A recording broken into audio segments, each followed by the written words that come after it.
Hi, this is Jeff Blauette, technical agronomist with Cooperative Farmers Elevator. And on this week's Field Friday segment, I thought I'd look at kind of what's going on out in some of these cornfields, and it's going on in the bean fields too. It's just harder to show with, leaves starting to drop on these fields, but in corn it's easier to show visually. But we've talked about it before, but I always think it's kind of neat to go out into these fields and just look around and see what you see. That's kind of neat, and I always get a kick out of finding where the earthworms are starting to recycle nutrients out in these fields, helping us out with residue decomposition. If you go out into these fields, I always think it's kind of neat. If you walk around in your cornfields now, the lower leaves are starting to either get cannibalized in nitrogen, or some of the real earlier corn is just starting to senesce a little bit. We've got these dry leaves on the bottoms of the plant that are laying on the ground, and over time the earthworms are going to grab those and try and pull them into their channel in the soil, you might say. You can see sometimes you got leaves like this they look like they're not just laying naturally, they're almost like they're a little tight, and that's what's happening here.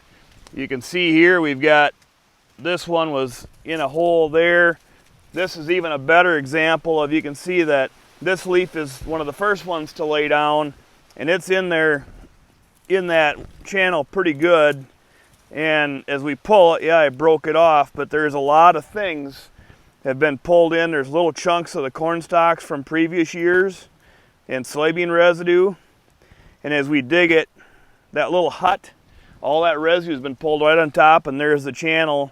You can't probably see from that angle, we'll get a different angle, but they're pulling all this stuff over their hole, and they're trying to grab that finer tissue to start eating it, you might say, digesting it and turning it, basically from plant material into some organic matter, humus, and helping us cycle those nutrients that are left over when these leaves are done, when they've done their thing for the year.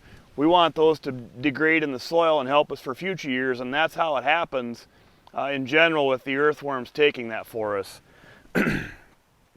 If you've ever had a chance, if you ever dug a hog building pit or a house basement pit or whatever, we learned this when we were in soil judging in school, and anybody that's had a chance to help with a team do that, you've seen this. But most of the time, if you go into the edge of the soil where you dig through on the edge of the vertical, and if you start digging around a little bit with a pocket knife, oftentimes you can find a little darker area that's down into what we would, you kind of the stereotypical call it a clay. It's just not organic matter rich soil, but those earthworms will go down, their channels might go down 6-8 feet. And you'll find that if you follow that down, pick it away with a pocket knife and follow where that channel goes, it'll be a kind of a dark soil vein that goes down into the soil that's not as dark. It looks more like the above soil, and that's the organic matter enrichment that's happening, and that's the earthworms grabbing all this residue, the smallest pieces, and pulling it down into their channel and using it to feed on, basically. Earthworms are the night crawlers that we always talk about for if you're a walleye fisherman or whatever. That's kind of the great big worms with a band on it. They do a lot of cycling. They're kind of what they're called deep channelers. Like I say, they might be 6 or 8 feet deep that their channel is. There's also the smaller worms, the little wigglers that might only go in the top foot of the soil. They will help as well do the nutrient cycling. But the bigger workers are the bigger earthworms. They typically like soybean residue better than corn residue. They like to grab the finer bits, and they would prefer that. So a corn on corn field, for instance, may not have as healthy of an earthworm population as a soybean rotated field.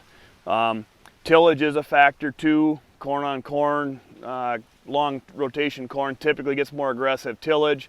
That does disrupt their channels some, and they don't like that as well, so they probably don't flourish as well. They're still there, but probably a little lower population than rotated ground. But I just feel that it's something we need to be aware of, just as what Mother Nature's trying to help us with. I think we probably suffered the last couple of years being so dry. We used to always pick them when we were kids after rain, when that soil was moist and they would be out. The same thing probably goes against us when it's dry, as we probably just don't get them up above very often until we get some moisture. That's one of the reasons why they pull all these little consolidated piece of residue over the tops of their holes. They're trying to maintain that moist channel so it's not dry and abrasive to their skins.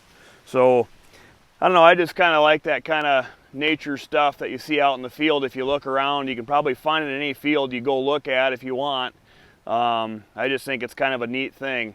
The really interesting thing is we have, you know, some acres we fly on cover crops or have cover crops put on with some high boy applicators or whatever, and in these really dry years it just doesn't take off very well because the soil's not very moist.